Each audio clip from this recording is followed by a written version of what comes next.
passo então a palavra a Guy Kastler.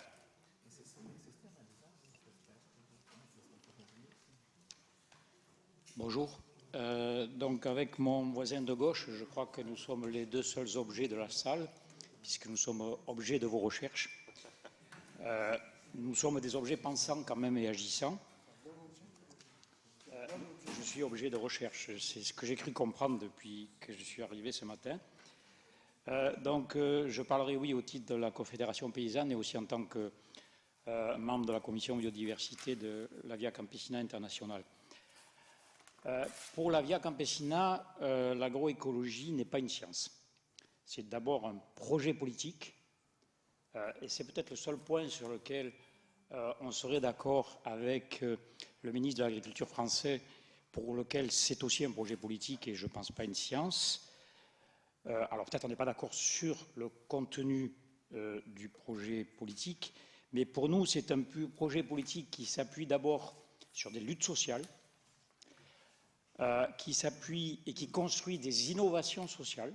Nous avons construit pas mal d'innovations sociales en France avec les AMAP, Terre de Liens, le réseau Semences Paysannes et tout un tas de choses de ce type-là.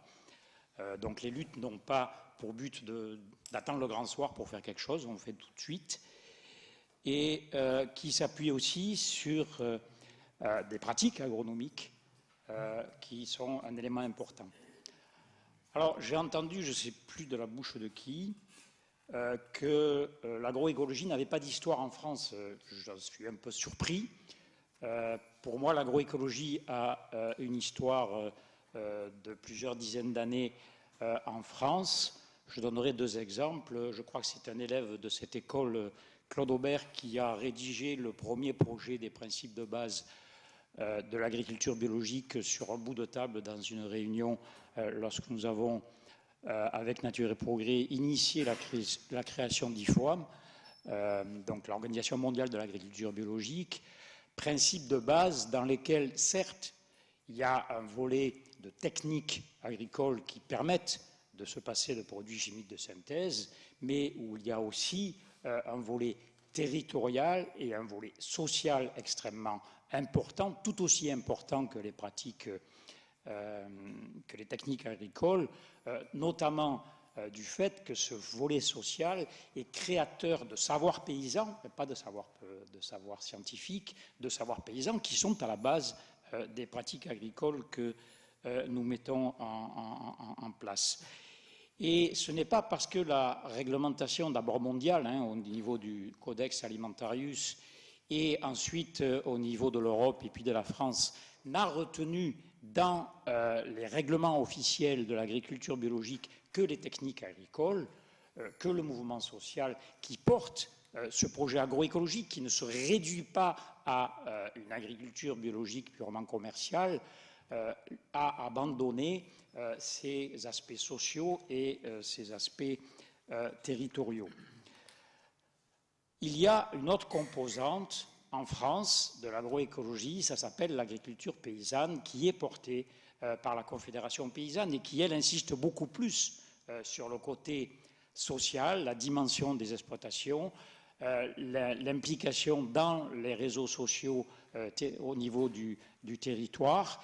Et là, effectivement, il y a une discussion actuelle au sein de la Confédération paysanne où, pour les uns, exactement de la même manière que pour les leaders de Via Campesina Internationale, dont certains utilisent encore des produits chimiques de synthèse, mais l'abandon des pesticides est un projet politique très clair et qui n'est absolument pas remis en question. Au sein de l'agriculture paysanne française et de la Confédération paysanne, il y a discussion. Certains pensent qu'il y aura des impasses techniques, d'autres pensent que c'est un projet politique, non seulement le côté social et territorial, mais aussi l'abandon à terme de tout produit chimique de synthèse. Après, j'ai entendu aussi que peut-être ce projet de l'agroécologie devrait être ouvert à tous les agriculteurs. Eh bien non, c'est un projet qui est porté, mais surtout qui n'est réalisable que par des petits agriculteurs. Un agriculteur qui ne descend jamais de son tracteur, ne prend jamais de la terre pour la sentir, ne se promène jamais dans ses champs pour savoir s'il y a des oiseaux ou des insectes. Cet agriculteur, en plus, il a des machines trop larges pour faire des cultures associées. Il parle, comme on l'a dit ce matin, d'une science qui s'appelle la malherbologie, parce que pour lui, tout ce qui n'est pas ce qu'il a semé est une mauvaise herbe, alors que le petit agriculteur, lui, il peut communiquer directement avec son sol, avec ses plantes, avec ses animaux, et savoir qu'on n'a pas des mauvaises herbes et qu'on a des plantes compagnes. Donc, je terminerai sur deux affirmations que je ne pourrai pas développer. La première, c'est que pour moi, il ne peut pas y avoir d'agroécologie sans semences paysannes. Que ce soit les semences de l'amélioration des plantes qui n'ont été améliorées que pour s'adapter à l'engrais chimique, aux pesticides, aux grosses machines, aux grands travaux d'irrigation.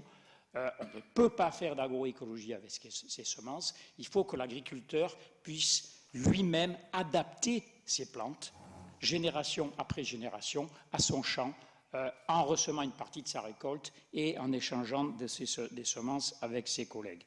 Et la deuxième affirmation, et je souhaiterais qu'on puisse l'aborder dans le débat parce qu'on ne l'a pas du tout abordé ces jours-ci, enfin aujourd'hui, je n'étais pas là hier, pour moi, la décision politique d'un ministre de l'Agriculture de mettre l'agroécologie à l'agenda du projet français ne vient pas n'importe quand.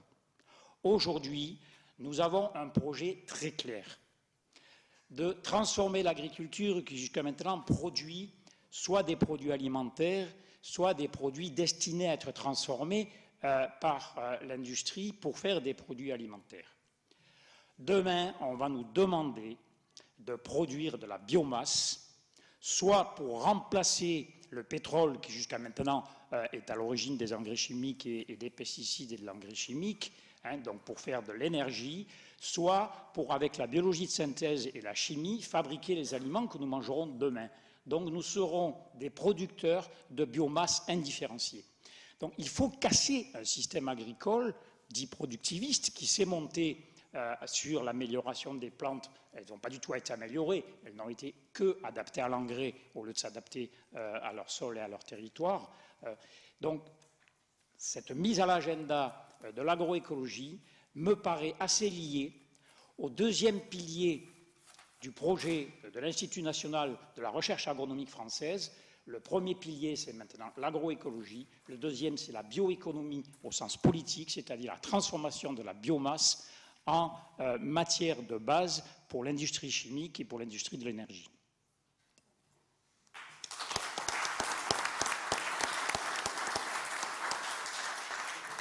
Merci, Agui.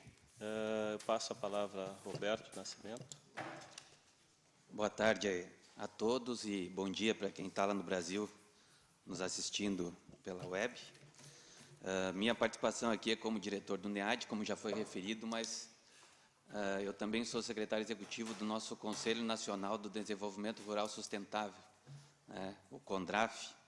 Então, aqui como o Caio, trago também a participação e a visão governamental sobre os temas aqui tratados, com também essa questão de eu poder falar com um pouco da visão da sociedade civil, dessa questão da participação do Conselho Nacional.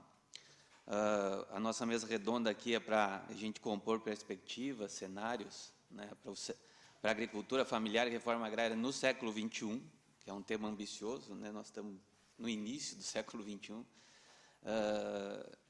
Então, eu vou tratar aqui rapidamente, então, do que nós, quando digo nós, então, é governo e movimento social, MDA e sociedade civil, no ambiente do CONDRAF, está pensando e está propondo e vai fazer na perspectiva de construir o futuro para a agricultura familiar e construir um futuro para a reforma agrária, que é os dois temas aqui do nosso seminário. Nós estamos realizando, então, e é sobre isso que eu quero falar para vocês, desde abril agora, com encerramento em dezembro, a segunda Conferência Nacional do Desenvolvimento Rural Sustentável e Solidário, 5 anos após a realização da primeira conferência, que foi em 2008. O resultado da primeira conferência foi a aprovação de uma política de desenvolvimento do Brasil rural, né, que, entre outras coisas, teve, por exemplo, a questão da política de ATER, da lei de ATER, como um dos seus resultados. Cito só esse exemplo. E por que estou falando da segunda conferência aqui nessa mesa, que está tratando do futuro?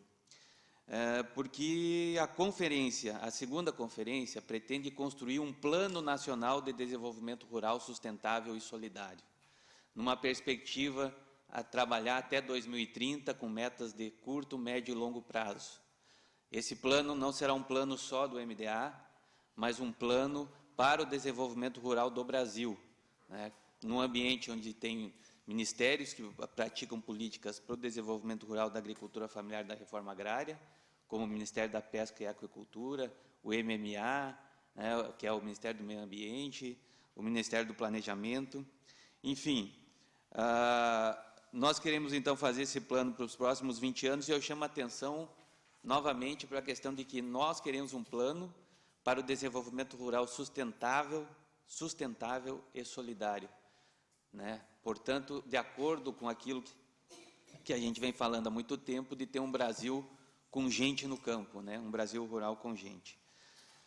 Nós temos um documento de referência que vai orientar, e já está orientando, todos os debates, e que é um documento construído a muitas mãos, mãos governamentais e principalmente mãos do movimento social. A Comissão Organizadora Nacional da segunda conferência, ela é paritária, tem 6 integrantes do governo federal, entre ministérios e MDA, mas tem a CONTAG, a FETRAF Brasil, a Unicafes, a CNBB Caritas, a ASA, que é a Articulação do Semiárido, que é um conjunto enorme de organizações, né, que se organizam dentro da ASA, e a rede de colegiados territoriais. Digo isso porque é muito importante, porque esse documento é um documento que expressa a opinião do governo e da sociedade civil para orientar a construção desse plano, que é um plano de fôlego, né, para os próximos 20 anos. A essência dele, a base dele são os territórios. O desenvolvimento territorial está muito forte na questão as conferências que faremos lá no nosso piso, na base, são as conferências territoriais e não municipais, porque a política territorial é uma questão essencial né, na política do desenvolvimento rural. E quanto à questão da agricultura familiar e da reforma agrária, rapidamente eu quero aqui citar alguns dos elementos que a gente está utilizando para pensar esse plano.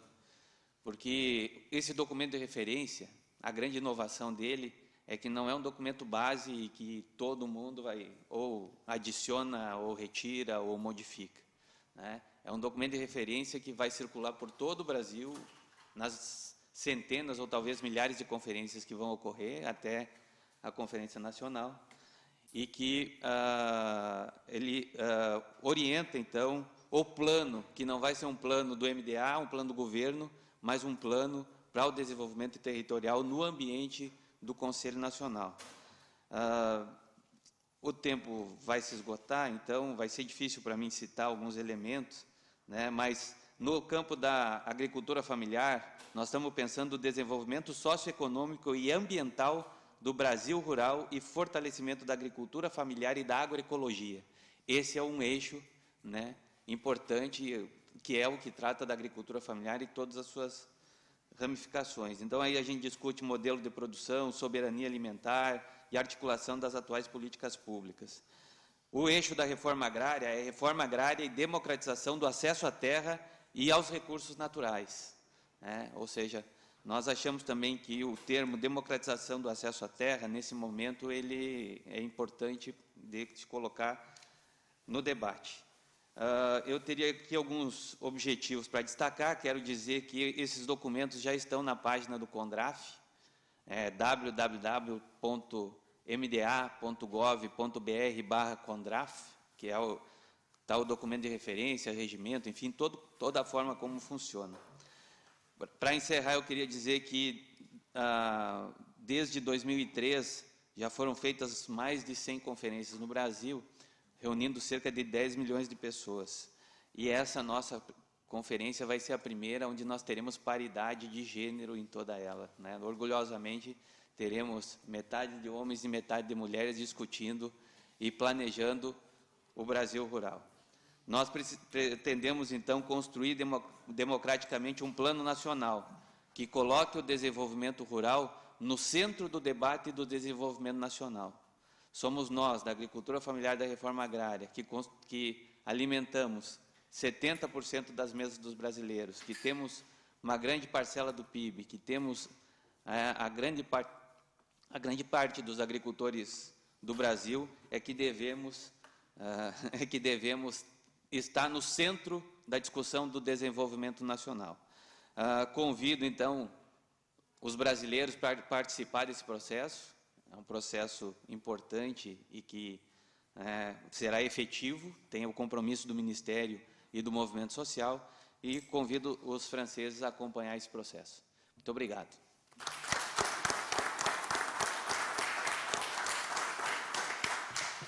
Muito obrigado, Roberto. Então, voltamos à França. Professora Frânio Garcia, por favor. Bon, là, quand on retourne en France, je sens toute mon ambivalence. Et en 5 minutes de parler et du Brésil, de la France et de tout un siècle, c'est vraiment impossible. Donc, comme je sais qu'en plus, il y a transmission en direct, je me permets de parler en portugais pour la suite. Bom, o título da mesa redonda me parece abranger ser tão vasto que é muito difícil de poder ser tratado, sobretudo que a natureza política dele é muito clara, porque ele é clara tanto no Brasil quanto na França. Mas os espaços políticos que estão sendo confrontados, tanto na França como no Brasil, são muito diferentes. Então, por exemplo, a questão dos subsídios na França, que é uma coisa central, é tratada dentro de uma negociação de um espaço europeu.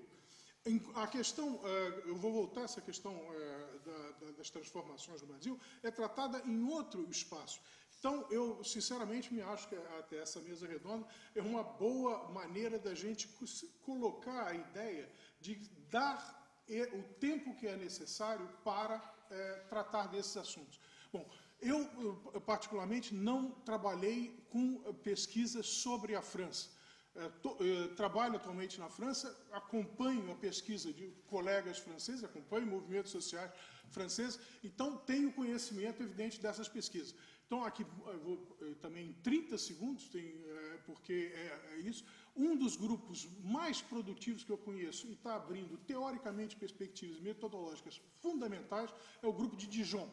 Então, por exemplo, livros como da Céline Bessières, sobre o que acontece na sucessão dentro das empresas do conhaque, me parece um livro central. Mas mais do que isso, quer dizer, nesse grupo que faz uma etnografia coletiva, esse grupo que faz uma etnografia coletiva vai apresentar agora, um dos seus líderes, que é Gilles Laferté, vai apresentar uma habilitação a dirigir des recherches, onde volta sobre toda a evolução do campesinato châtillonnais. E o processo que o Dufimier, por exemplo, muito interessantemente, colocou para aqueles que eram imigrantes no Brasil, que eram de pequenas explorações e vão sendo progressivamente acumulando em terras e chegando hoje a patamares de grandes empresas agrícolas, isso, por exemplo, é descrito claramente por Gilles Laferté como presente aqui mesmo no Châtillonnais e na época atual. Bom, eu vou parar aqui a referência na França para passar para uma referência do Brasil, dado o tempo, que era o seguinte: em todas as pesquisas anteriores, e aqui na sala eu fiz pesquisas com muitos que estão aqui, uma das questões ficou claro o seguinte: o que abriu o espaço para uma economia camponesa se instalar de verdade era o declínio de uma fração dos grandes proprietários. E esse declínio, muitas vezes, era contrarrestado, e eu pude documentar isso, através de subsídios obtidos através de usos do Estado Nacional. Bom, então, na medida em que esses usos acabavam, era exatamente aí que havia um declínio forte dos grandes proprietários e as possibilidades também políticas de mobilização dos de baixo. Então, isso me parece tão mais interessante na evolução dos últimos tempos, eu vou acabar realmente por aqui, por dizer o seguinte, eu acho que, inclusive, no sentido de reforçar a posição dos meus companheiros aqui da mesa, que é o seguinte, a mim me estranha muito hoje que, vindos de governos populares, órgãos governamentais como BNDES e Embrapa comecem a financiar e subsidiar exatamente parcelas substanciais do que havia de transformação dos grandes proprietários. E a tal ponto que não se faz isso apenas em território nacional, que o BNDES hoje, por exemplo, possa financiar projetos de compra de terras na África, onde as pessoas que já estavam, quer dizer, que só se desenvolviam no Brasil exatamente por políticas de subsídio, vão fazer isso a nível de jogos internacionais. Então, nisso tudo, eu vou fechar dizendo o seguinte, a análise sociológica das arenas políticas, onde são debatidas os futuros, e claramente voltar à caracterização dos atores que estão nessas arenas, me parece uma questão decisiva. E, efetivamente, tudo isso em 5 minutos é muito difícil. Obrigado.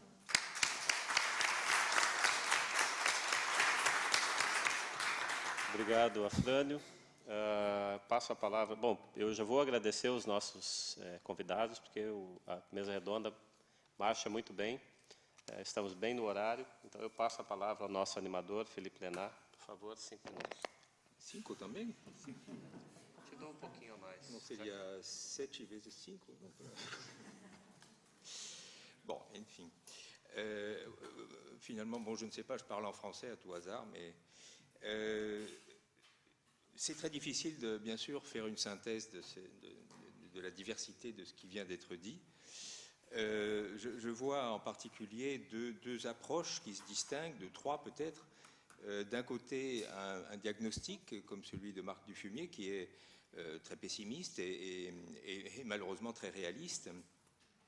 Et puis d'un autre côté, on a les personnes qui montrent au contraire ce qui est en train de se passer, qui montrent qu'il y a des choses qui se passent, et notamment du côté paysan, proprement dit, du côté des agriculteurs, et de l'autre côté, du côté des politiques qui sont menées actuellement.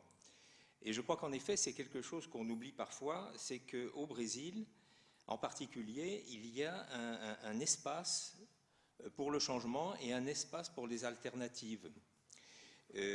Toutes les politiques qui ont été citées par les différents contributeurs à la table sont tout à fait intéressantes. Et en effet, on peut voir qu'il y a des groupes parlementaires qui s'organisent autour de l'agroécologie. On peut voir qu'il y a des États fédérés qui commencent à faire entrer l'agroécologie dans leur programmation. Il y a des municipes même qui soutiennent l'agroécologie au niveau local. Donc, il se passe effectivement des choses. Mais une idée que je retire d'un petit peu de cette synthèse, c'est aussi qu'il y a un besoin de désenclaver l'agriculture en quelque sorte et de l'intégrer davantage à la société globale. Alors, mais pas l'intégrer n'importe comment. Justement, c'est un des points sur lesquels j'aurais aimé peut-être insister. Je ne sais pas ce qui a été dit au niveau de certaines problématiques, comme par exemple le réchauffement climatique, comme par exemple l'augmentation inévitable de la production agricole, etc. La réduction des espaces agricoles. Bon, on sait par exemple que l'agriculture va devoir produire 70% de plus selon la FAO d'ici 2050, alors qu'on a une réduction des terres agricoles. Bien sûr, certains vont dire, mais on peut augmenter les terres agricoles, mais jusqu'à il y a quelques dizaines d'années, on ne savait pas qu'on ne pouvait pas transformer tout en agriculture et qu'il fallait réserver un espace pour que les écosystèmes se reproduisent et la biodiversité se reproduise. Donc tout cela, ce sont des phénomènes avec le réchauffement climatique qui lui aussi va sans doute réduire la production, réduire certaines aires agricoles qui ne seront pas compensées par la productivité des terres qui seront conquises. Donc tout cela, ça va plutôt dans le sens c'est d'ailleurs ce que disent bien sûr les tenants de l'agrobusiness, ça va plutôt dans le sens de la grande agriculture industrielle. Ils disent, mais vous vous rendez compte, pour produire tout ce qu'il va falloir produire, eh bien, il faut que ce soit nous qui fassions cela. Donc, si on veut faire un bilan de ce qui est en faveur de l'agriculture paysanne et de ce qui est en faveur de la grande agriculture, eh bien, on peut se dire que, en effet, c'est tout à fait questionnable, mais il y a cette tendance à dire seule la grande agriculture mécanisée peut résoudre les problèmes. Alors, évidemment, ce n'est pas du tout mon point de vue. J'aimerais dire justement ici qu'il y a montrer les obstacles à l'agriculture, au développement de l'agriculture paysanne, mais aussi montrer un petit peu les chances qu'elle a de se développer. Alors, dans un premier temps, il faut reconnaître qu'aujourd'hui, on a une masse de capitaux, je dirais flottants, qui sont en recherche de valorisation, et évidemment, ils vont se porter en particulier sur toutes les ressources et matières premières qui sont, disons, exploitables à des coûts de production faibles. Or, il se trouve que ces ressources minières, pétrole, bois, etc., sont en général situées dans des territoires, et des territoires qui sont habités. D'où le fait que les conflits sont en train d'augmenter dans toute l'Amérique latine, et je dirais en particulier dans la zone amazonienne, puisque c'est là que se trouve une grande partie des ressources considérées. Alors, il est intéressant de constater, par exemple, que les auteurs espagnols, de langue espagnole, parlent de nouvel extractivisme, en montrant qu'en fait, une grande partie des économies d'Amérique latine sont en train de se reprimariser partiellement. Donc, il y a une course qui est favorisée par l'État, une course à ces ressources. Pourquoi? Parce que les États y trouvent les recettes fiscales, évidemment, pour promouvoir leur politique de développement et aussi des politiques sociales, ça dépend des cas. Mais même les gouvernements sociodémocrates ou les gouvernements théoriquement situés plus à gauche, eh bien, pratiquent le même type de politique, c'est-à-dire de favoriser ce nouvel extractivisme. Et en langue espagnole, le nouvel extractivisme, rien à voir avec l'extractivisme tel qu'on le connaît au Brésil, bien sûr. Le nouvel extractivisme inclut l'agrobusiness, puisqu'en effet, celui-ci ne recompose pas la fertilité des terres, encore moins bien la biocapacité qu'il a trouvée en arrivant. Alors, ça, c'est un très gros problème, et face à cela, il y a des véritables mouvements de résistance qui se mettent en place, et je pense que ces mouvements de résistance ont une importance considérable. C'est pas une importance économique pour l'instant. Les productions alternatives, etc., n'ont pas une grande importance économique, mais elles ont une importance symbolique énorme. Donc, je pense que l'intérêt de la recherche, ce serait effectivement d'analyser les circuits, à la fois les systèmes de production qui sont mis en place et aussi tous les circuits de commercialisation alternatifs qui sont en train de se mettre en place, les coordinations qui se mettent en place entre différents mouvements de ce genre. Et si possible, alors à travers des masters, par exemple, parce qu'on a les résultats beaucoup plus rapidement. Et là, je suis d'accord avec eux, je ne sais plus qui a dit, je crois que c'est Caio França, qu'il fallait socialiser davantage les résultats de la recherche. Et je crois que là, les chercheurs ont un rôle à jouer dans ce domaine. Alors, évidemment, il y aurait beaucoup de commentaires à faire. Par exemple, on n'a pas abordé l'accaparement des terres, qui va un petit peu dans le sens de ce que disait Marc Fumier, c'est-à-dire que, bon, on a des gens en Europe, en France notamment, qui vont en Ukraine, qui vont ailleurs, pour trouver de la terre pas chère. Bon. Mais il y a aussi des fonds de pension, il y a aussi des grandes entreprises, et il y a aussi des États qui pratiquent l'accaparement des terres, souvent au détriment des agriculteurs locaux, mais parfois ces agriculteurs peuvent être intégrés, mais ils sont intégrés comment? Comme main-d'œuvre ou comme sous-traitants, etc. Enfin bon. Alors, ce que je voudrais dire pour terminer, c'est que je pense qu'il faut effectivement se méfier du terme « on va intégrer par le marché ». Comme l'avait noté Bernard Roux le premier jour, c'est la façon pour le capitalisme, disons, le système d'absorber le monde paysan, c'est à travers le marché, effectivement. Et là, il y a quelque chose, il y a un travail, une réflexion à faire autour d'une économie qui serait, disons, disons, non marchande, ce qui n'exclut pas, bien sûr, l'argent, l'échange, etc., et l'économie marchande. Alors, il y a des gens qui essayent d'atténuer les impacts de l'économie marchande sur l'agriculture familiale, par exemple, et puis il y en a d'autres qui cherchent carrément à faire un pas de côté et à ne plus se situer dans l'économie marchande. Et là, il y a aussi tout un bouillonnement qui est en train de se produire. Et donc, quoi qu'on en pense, quoi qu'on en dise, je pense qu'il faut absolument étudier ces choses-là et communiquer les résultats le plus rapidement possible. Voilà.